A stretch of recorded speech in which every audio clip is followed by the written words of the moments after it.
Hi hello అందరికి నమస్తే. నేను మీ జర్నలిస్ట్ రవీందర్. టాపిక్లోకి వెళ్ళడానికి ముందు నాదో రిక్వెస్ట్, మన ఛానల్ ఎవరైనా సబ్స్క్రైబ్ చేసుకోకపోతే కనుక తప్పకుండా సబ్స్క్రైబ్ చేసుకోండి, నాకు సపోర్ట్ చేయండి. టాపిక్ ఏంటంటే, జగన్మోహన్ రెడ్డి గారు ఈ బీజేపీ ఏ బిల్లు తీసుకొచ్చినా కూడా, అంటే ఎన్డీఏ కూటమి ఏ బిల్లు తీసుకొచ్చినా కూడా మద్దతు ఇస్తూ ఉన్నారు. ఎందుకని, ఏం రాజకీయం అని చెప్పి ఒక చర్చ నడుస్తున్నటువంటి క్రమంలో ఈ డీలిమిటేషన్ బిల్లు ద్వారా దక్షిణాది రాష్ట్రాలకు నష్టం జరుగుతూ ఉంది కదా. ఈ సమయంలో కూడా, అంటే ఆంధ్రప్రదేశ్ దక్షిణాది రాష్ట్రాల్లో ఆంధ్రప్రదేశ్ ఒకటి, పక్కన తెలంగాణ వ్యతిరేకిస్తూ ఉంది, తమిళనాడు, వీళ్ళందరూ వ్యతిరేకిస్తూ ఉన్నారు. కానీ జగన్మోహన్ రెడ్డి గారు ఒక్కరే మద్దతు ఇస్తూ ఉన్నారు. ఇప్పుడు వీగిపోయిన తర్వాత కూడా ఏం సాధించారు, నష్టం జరిగింది కదా అనేటువంటి కామెంట్కి కట్టుబడి ఉన్నారు. తన ఎక్స్ వేదిక కూడా అదే పోస్ట్ పెట్టారు. జగన్ గారు ఎందుకు ఇలా అనేటువంటి అభిప్రాయంతో ఉన్నటువంటి వారికి దిమ్మ తిరిగేటువంటి లెక్కలని చెప్పొచ్చు. సో ఏ రకంగా బిల్లు పాస్ అయితే దక్షిణాదికి నష్టమా, వీగిపోతే లాభమా?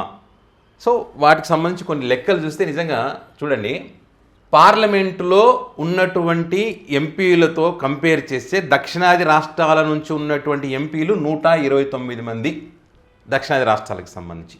అంటే ఇది కేరళ, తమిళనాడు, కర్ణాటక, ఏపీ, తెలంగాణ, ఇట్లా ఈ రాష్ట్రాలు. అయితే అంటే మొత్తానికి 23%. ఓకే, అయితే ఇక్కడ బిల్లు ఓకే అయితే కనుక ఏంటి, బిల్లులో 50% అన్నారు కదా. ఈ 50% అన్నప్పుడు 195 మంది ఎంపీలు అవుతారు దక్షిణాది నుంచి. అంటే ఇక్కడ 129 నుంచి 195కు పెరిగింది కదా. బిల్లు ఓకే అయితే పెరుగుతుంది కదా. అయితే ఇంకొక చిన్న కిటిక్ ఏంటంటే, ఇక్కడ 2011 జనాభా లెక్కల ప్రకారం చూసుకున్నప్పుడు, జనాభా ప్రతిపాదికన అంటున్నారు కదా వీళ్ళు, ఆ లెక్కన చూసుకున్నప్పుడు 174 ఎంపీలు అవుతారు. అయినప్పటికీ కూడా ఇక్కడ 129కి కంపేర్ చేస్తే 174 అంటే పెరుగుతారు. అయితే ఇక్కడ ఉన్నటువంటి 50%తో కంపేర్ చేసినప్పుడు -24 అవుతారు, 24 తగ్గుతారు. ఓకే, 2026 జనాభా లెక్కల ప్రకారం చూసుకుంటే ఇంకా తగ్గుతుంది. ఎందుకంటే దక్షిణాది రాష్ట్రాలు కుటుంబ నియంత్రణ అనేటువంటి అంశాన్ని కట్టుదిట్టుగా అమలు చేసినటువంటి క్రమంలో అక్కడ ఉత్తరాదితో కంపేర్ చేస్తే జనాభా తగ్గింది. సో ఇప్పుడు జనాభా ప్రతిపాదికన అన్నప్పుడు ఖచ్చితంగా తగ్గుతుంది. సో అదొక మైనస్గా మిగతా రాష్ట్రాల వాళ్ళు చెప్తా ఉన్నారు. జగన్మోహన్ రెడ్డి గారు మాత్రం చెప్పే లెక్కలు వేరు. సో ఇక్కడ ఈ రాష్ట్రాల వారిగా చూసుకుంటే కనుక, ఏపీలో ఉన్నటువంటి ఇప్పుడు ప్రస్తుతం ఉన్నటువంటిది 25 ఎంపీ స్థానాలు, 50% చూసుకుంటే 38 అవుతుంది. 2011 ప్రకారం చూసుకుంటే 34 అవుతుంది. అంటే 4 ఎంపీ సీట్లు తగ్గుతాయి. ఓకే, కానీ ఇక్కడ ఉన్నదాంతో కంపేర్ చేస్తే పెరుగుతూ ఉన్నాయి కదా. ఒకటి, తెలంగాణలో చూసుకుంటే 17 ఉన్నాయి, 50% ప్రకారం చేస్తే 26 అవుతాయి. జనాభా లెక్కల ప్రకారం చూసుకుంటే 21 అవుతాయి, -2. ఓకే, అయితే వీళ్ళు ఇవి చూస్తూ ఉన్నారు. ఇక్కడ చూడాల్సింది ఏంటంటే, ఈ 17తో కంపేర్ చేస్తే ఇక్కడ పెరిగింది కదా అన్నది చూడాలి. జగన్ గారి లెక్క చెప్తా ఉన్నా. కర్ణాటక చూసుకుంటే 28, 50% ప్రకారం చూస్తే 42, 2011 ప్రకారం చూస్తే 42. వీళ్ళకి ఏం నష్టం లేదు కర్ణాటక రాష్ట్రానికి, అంటే జనాభా లెక్కల ప్రకారం చూసుకుంటే కనుక. అదేవిధంగా కేరళలో చూసుకుంటే 20 ఉన్నాయి ప్రస్తుతము, 50% ప్రకారం చూస్తే కనుక 30 అవుతుంది. 2011 జనాభా లెక్కల ప్రకారం చూస్తే 23 అవుతుంది, -7. అయినప్పటికీ కూడా ఇక్కడ వాళ్ళకు దీంతో కంపేర్ చేస్తే ఒక 3 ఎక్స్ట్రానే వస్తాయి. తమిళనాడు 39 ఉంటే 50% ప్రకారం చూస్తే 59, 2011 ప్రకారం చూస్తే 50, అంటే -9. దీంతో కంపేర్ చేసినప్పుడు ఎక్కువ ఎంపీ స్థానాలే వస్తూ ఉన్నాయి. ఇది జగన్ గారి లెక్క.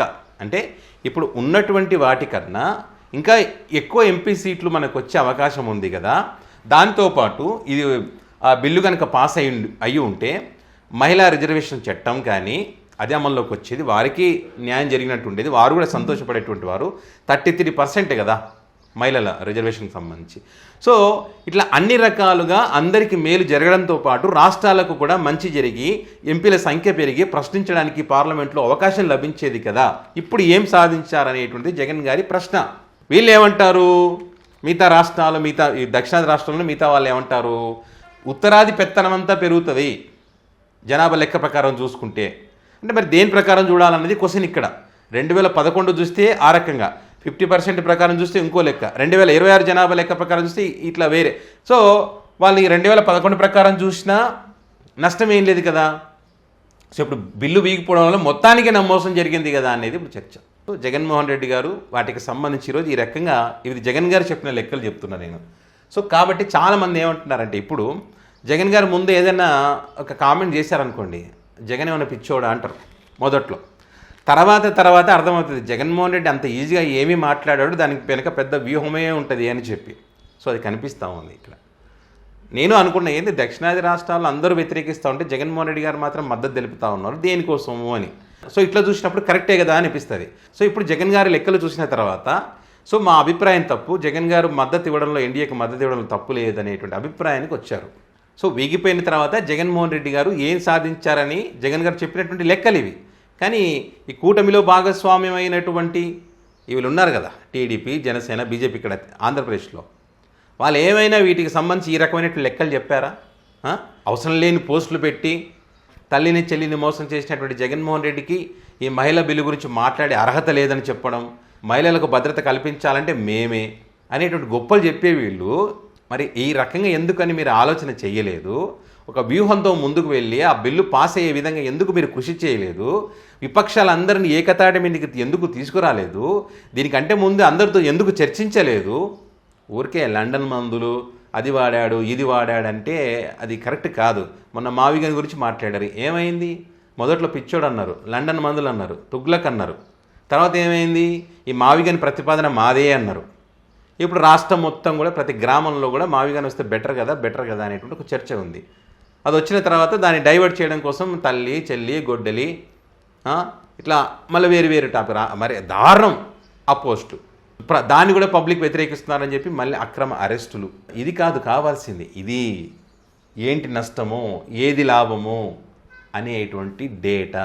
అందుకే జగన్మోహన్ రెడ్డి గారు డేటాతో మాట్లాడతారని చెప్పి చాలా మెజారిటీ పీపుల్ ఎందుకు అనుకుంటారు, కూటమిలో కూడా అనుకుంటారు జగన్ గారు డేటాతో మాట్లాడతారు, దానికి మేము కౌంటర్ ఇవ్వలేమని చెప్పి వాళ్ళు ఆఫ్ ద రికార్డ్ చాలా సందర్భాల్లో చెప్పినటువంటి పరిస్థితి. సో ఇది అదే. సో ఇది మరి దీనికి సంబంధించి మీ అభిప్రాయాన్ని కామెంట్ రూపంలో పెట్టగలరు. Thank you.